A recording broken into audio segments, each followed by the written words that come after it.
Good afternoon. This is Yannick Smucker. I'm the digital editor at the Oral History Review, and thank you for joining us for OHR Conversations. I'm thrilled to have joining me today for a conversation Linda Shopes and Rina Benmayor, who are the co-editors of our special section in the brand new issue of the Oral History Review, a special section called The Contributions of Ronald J. Grele to Oral History, which is a special section featuring 6 essays and comments from Ron as well, reflecting on his career as an oral historian. He's currently the Director Emeritus of the Center for Oral History Research at Columbia University.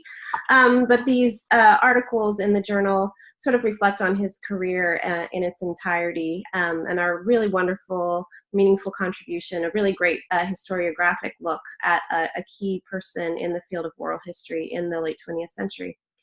Thank you so much for both of you for joining me today, and also for all of your hard work and contributions to this special section of the Oral History Review. We know as editors just how much time it took to pull everything together and to work with the authors. So we're very appreciative of all you dedicated to see this come to fruition. I'm sure you're pleased to see it in print just as we are. So I want to start off our conversation today asking you to tell me a bit about the origins of this special section, how it came to fruition. You want to start, Rina? Oh, all right. Well, I can. Yes, well, actually, we had been talking about this for a long, long time, about the importance of honoring Ron and his contributions to the field.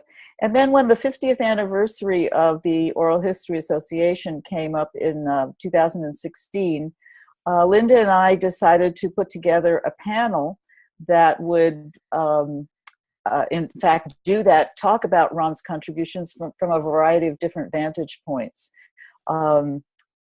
The other reason that we thought it was very important was because now there's a sizable generation gap between Ron's period of time in the late 60s, early 70s, and 80s, when he was really actively involved in all aspects of oral history.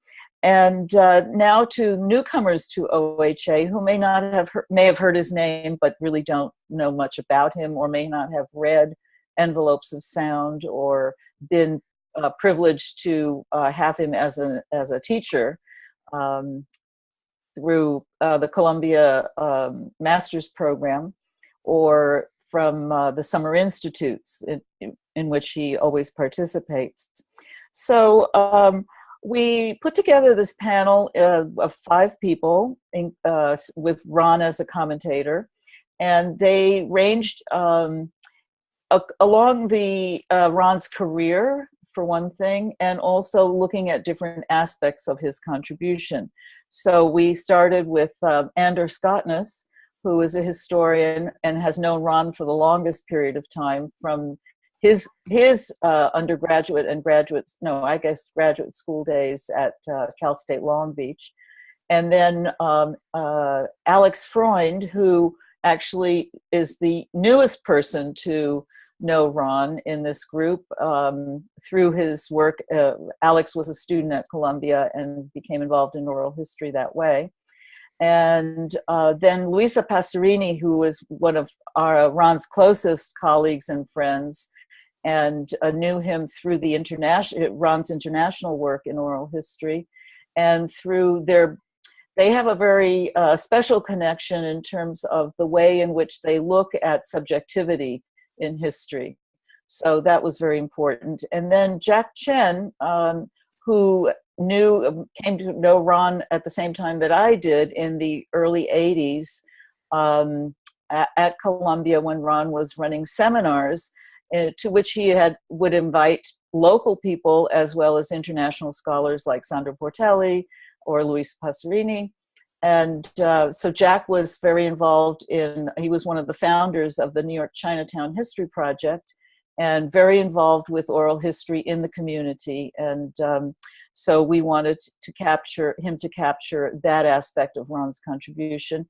And finally, Mary Marshall Clark, who has probably had the closest working relationship with Ron through she took over his position at the Columbia Oral History Research Office and then turned it into the Center for Oral History and the master's program, which is the only one in the country. So she has a very unique, active working relationship with Ron to this day. So those 5 people kind of became the constellation that we that we twisted arms. No, we didn't have to twist any arms. And so they came together and made comments on a panel. We had a panel at Long Beach for Ron, and Ron was there, and he gave his comments to all of the contributions. And then Linda and I thought, well, it turned out really well, and Ron was happy with it, and so we decided that it was be important to get this in black and white, and so that other people could benefit from the comments, in the future. So that's kind of the origin of this. Linda, do you want to add anything? Just a couple of things. I mean, I think Rina spoke well to our appreciation for Ron's intellectual contributions to oral history and the need to recognize that historiographically their significance. But I think the panel and then following up with the publication also comes out of our own regard for Ron and really even affection for him. And I think that as Rina said, we really didn't have to twist any arms. People were, each of the people on the panel and in the special section have worked with Ron for a fairly long time, or very long time, and have developed a very strong, both professional and I think personal relationship with him. So to recognize that and to honor that, I think was also part of our thinking. For me, I have always felt a certain affinity with Ron and his kind of, one might say, relentless criticality. I have always appreciated his critical edge.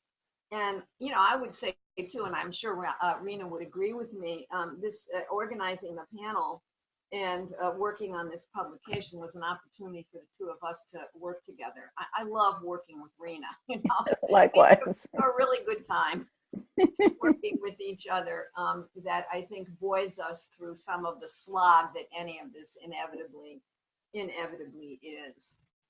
So. Great. Thank you. So my next question is, I'd like you to each tell me a little bit about what you would like all oral historians to know about Ron, because you're right. When you mentioned there is this generation, there's a lot of new, younger people working in the field now. So what should we know? Want me to start this time? Sure. You want to start?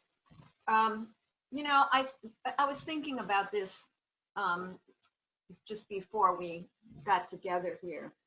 And, of course, Ron was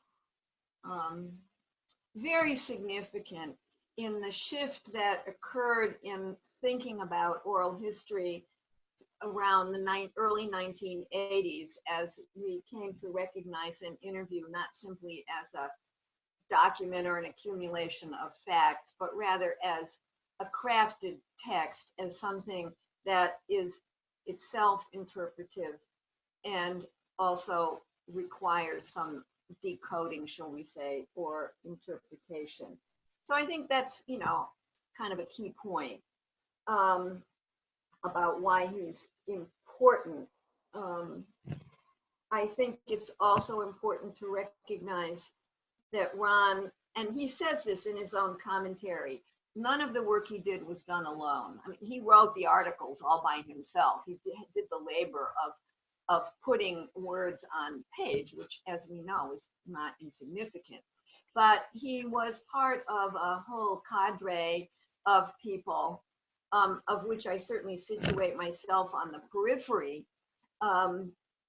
who were creating some new thinking about oral history. As one of the documents that is put up on the web-based material, and you can clarify this, Yannick, that accompany this article, there's a program for the conference on oral history and women's history that was done in 1983.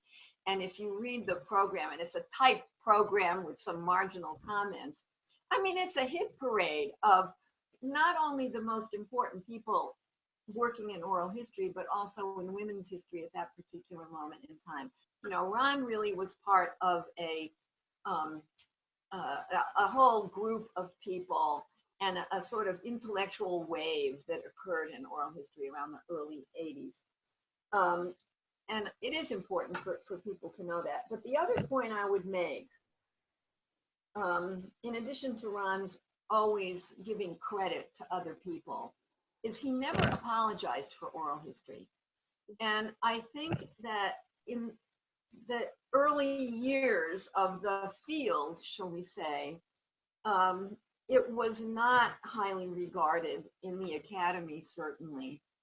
And it was looked upon, you know, as there's a famous quote, which I can't get exactly, but something like the blatherings of old men. And Ron never apologized for the work that we were doing, and he gave it its due. And he brought very sophisticated thinking to understanding oral history. So I think he had a lot to do in the United States, particularly with advancing academic and scholarly regard for oral history. And you know, I'll stop there. Well, let me just add to that. I think that's really very important what you've just said, Linda. For me, I think one of Ron's, what people should know most about him is that he is also such a well-rounded intellectual and social activist, social thinker, because not only did he change our thinking about what the oral history interview actually is in terms of it being a conversation in which one person is rather silent, but or as Alex Freund calls it, a contrarian conversation.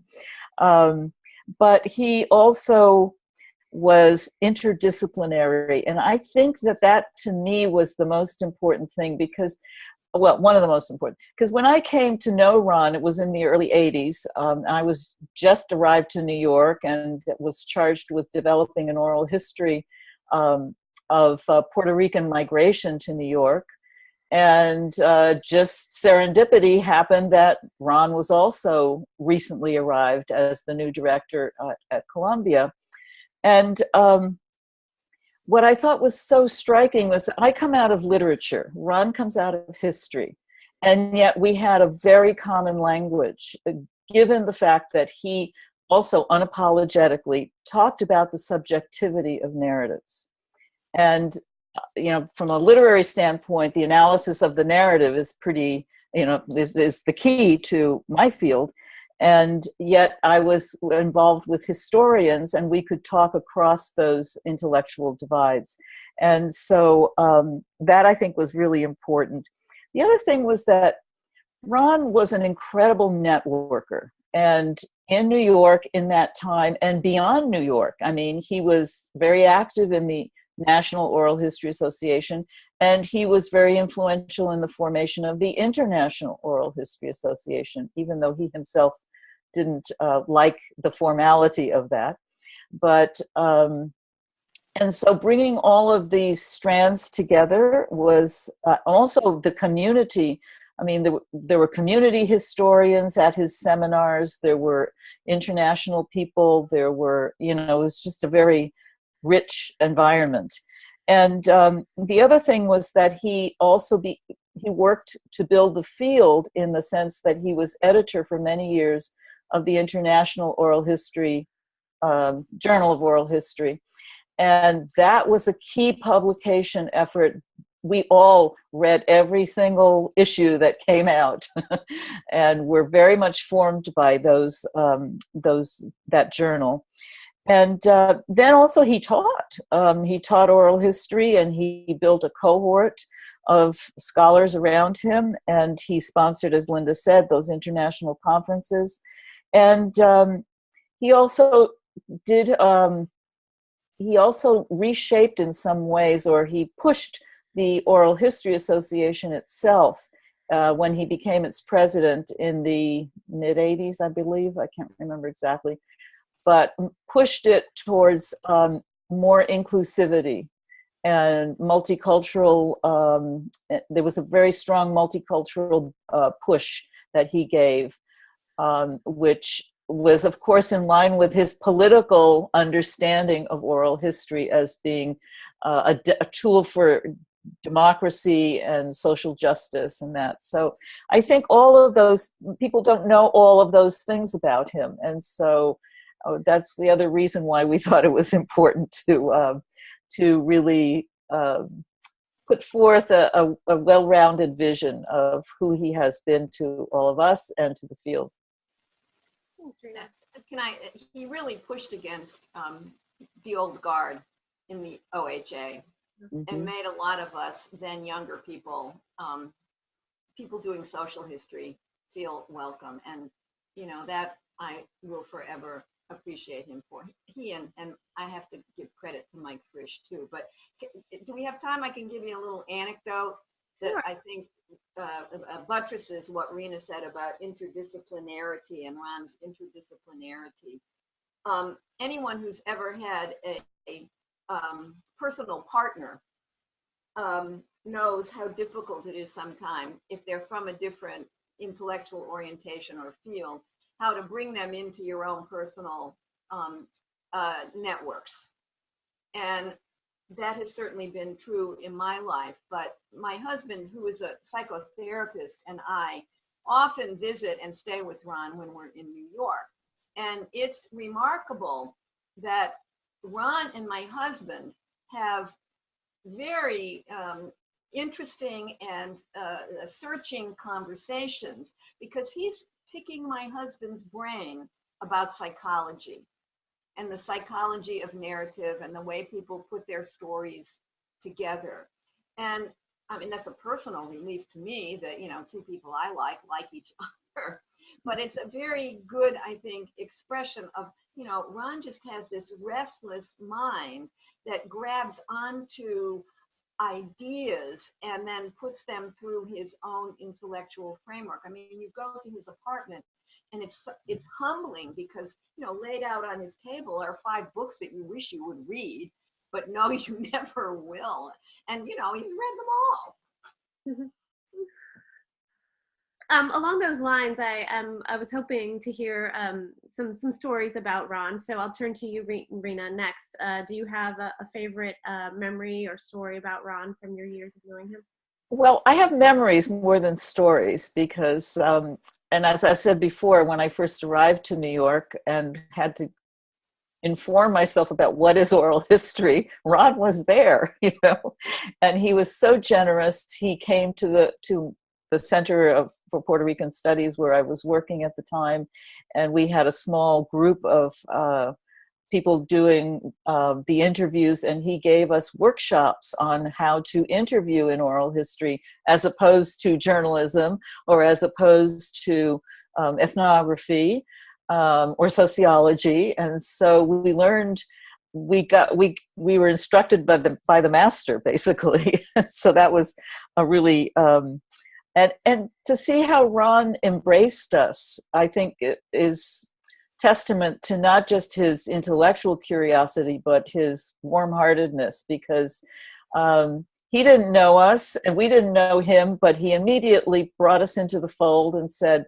you know, come to the seminars. He sent us to Oxford. Well, he didn't send us, but he, you know, gave us the information and encouraged us to go to the international meeting. in Oxford in 1987 or 89, I think it was 87. He asked me to write a review of some of the essays that were collected in the volume that Paul Thompson put together. So it was like I was a newcomer to oral history, and yet I was being given all of these opportunities. And his generosity in that regard. And then because we were, California, he had lived in California, so we had that connection. He would come down to the village with Andor and Teresa. We would go to, the pizza place, hang out. So there was a social connection that came through the intellectual. And there are very few scholars do that. They're not always that generous with younger people. And so I think that was, that really resonates with me. And I thank Ron for that forever, because I changed my field. I went from Spanish literature to oral history. So he has a lot to do with that.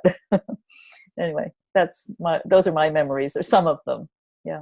I think a lot of that also is rooted in, he recognizes a sense of political comradeship, that you and others that, we might say are part of his circle share broadly a certain politic, and he recognizes and builds on that. Yeah. The other memory that comes to mind is how Ron really embraced and connected me to Latin American oral historians. And that's pretty unusual, because yes, there's intellectually always a sort of draw towards Europe. And of course, European oral history has been really fantastic. But also there was a lot of oral history happening in Latin America. And from political origins too, all the resistances to dictatorships, etc. And Ron completely saw that, and despite the fact that he knows no Spanish, or Portuguese, he didn't hesitate for an instant to make those connections and to bring those connections to, the English-speaking sphere. And so there was a real integration. I remember I think it was 93 or 92, I can't remember the date, but there was he sponsored an international oral history meeting in New York. And there were, all the Latin Americans came because, New York is accessible and everybody wants to come to New York. So there was a huge number of Latin American oral historians from Mexico, Brazil, Argentina, I'm trying to think where else, probably Peru, Colombia. Anyway, so they all gathered there, and I remember that because I do speak Spanish, I took one day took a whole slew of, I don't know, I think must have been about 30 people down to to Little Italy for dinner one night. We went down to the village by subway, and then we walked the rest of the way. And all of those people were Ron's close friends. They came because of him. And so that to me is a really unusual contribution that he has made, is bringing those worlds that are so separate together. Linda, do you have any other memories that you'd like to share before we conclude today? Well, a couple of things that I'll give you a memory, but I want to speak to the issue of significance too. I think it's important to know or remember that Ron has held the directorship of two very important oral history programs, both at UCLA and then at Columbia.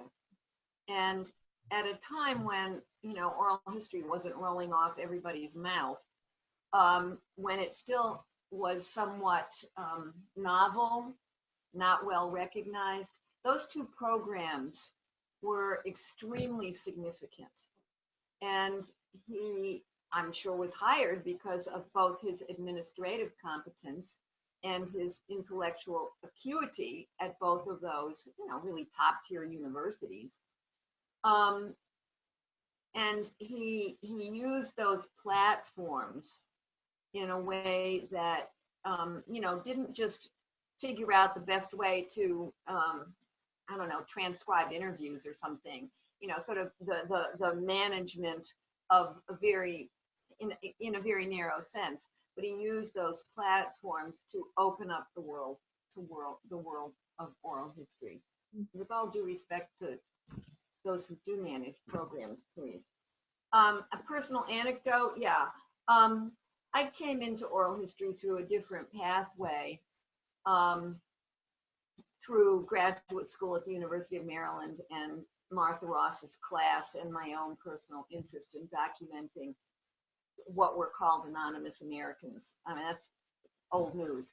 But this was the late 70s, early 80s, when Ron was already, quite recognized as a very sharp and important voice in moving oral history forward. And, I knew him by name. I knew who he was. I had read a couple of his very early publications and thought, oh, this is, wonderful. But I didn't know him very well. And I was at a OMAR meeting somewhere in the DC area, maybe even at the University of Maryland, I'm not sure. I had given a paper, and based on work I had done in Baltimore neighborhoods.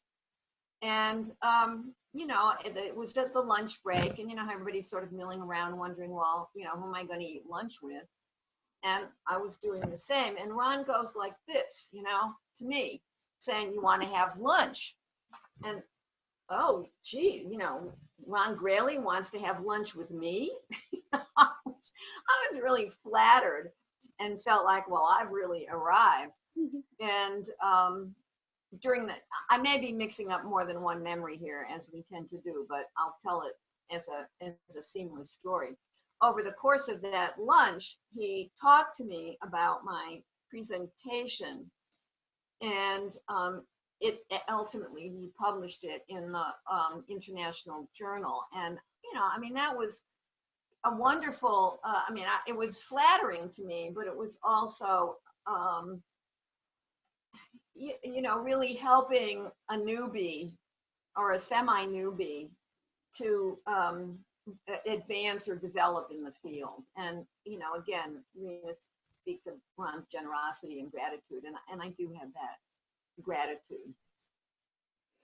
Well, let me just add another, it's not an anecdote, but I think, and this is I don't know if this has happened to you, Linda, but every time I read or reread something of Ron's, I learn something new.